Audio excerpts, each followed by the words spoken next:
కాబట్టి ఈ అబద్ధ ప్రవక్త నోటి నుండి యాంటీ క్రీస్తు విరోధి నుండి వచ్చు ప్రతి మాట కూడా ఈ యొక్క ఘట సర్పము ప్రేరేపణతోనే వారు మాట్లాడుతున్నట్టుగా మనకు అర్థమవుతుంది. అబద్ధ ప్రవక్త నోటి నుండి మనము చూస్తూ ఉన్నాము. భూమిలో నుండి మరి ఒక క్రూర మృగము పైకి వచ్చుట చూచి తిని, గొర్రెపిల్ల కొమ్ము వంటి 2 కొమ్ములు దానికి ఉండెను. చిన్న కొమ్ములు, అది గొర్రెపిల్ల కొమ్ము వంటిది, చిన్నవి 2 కొమ్ములు. అధికారము కలిగి ఉన్నాడు కానీ వాడు రాజు కాదు. అది ఘట సర్పం వాళ్ళే మాట్లాడుచూ ఉన్నాడు.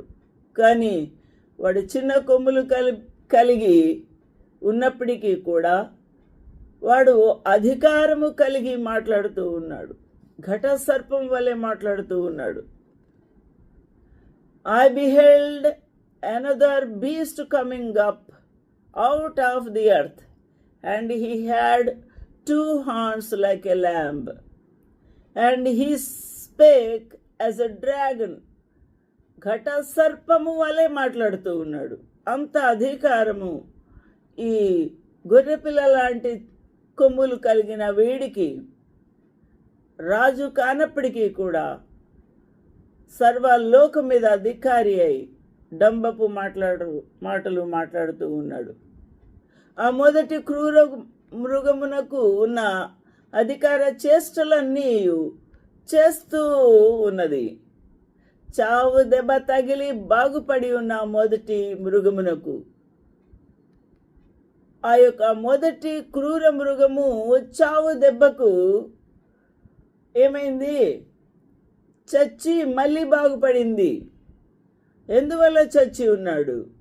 మొదట 3.5 సంవత్సరాల ఈ యొక్క 7 ఏళ్ల మహాశ్రమలో ఆ యొక్క 2 సాక్షులు, ఏలియా యొక్క ఆత్మయు మరియు మోషే యొక్క ఆత్మయు కలిగిన 2 వ్యక్తులను, వారి యొక్క ప్రవచన పరిచర్యలను, అద్భుత కార్యములను అడ్డుకుంటూ ఇద్దరితో యుద్ధము చేసి వారిని హతము చేసి ఉన్నారు.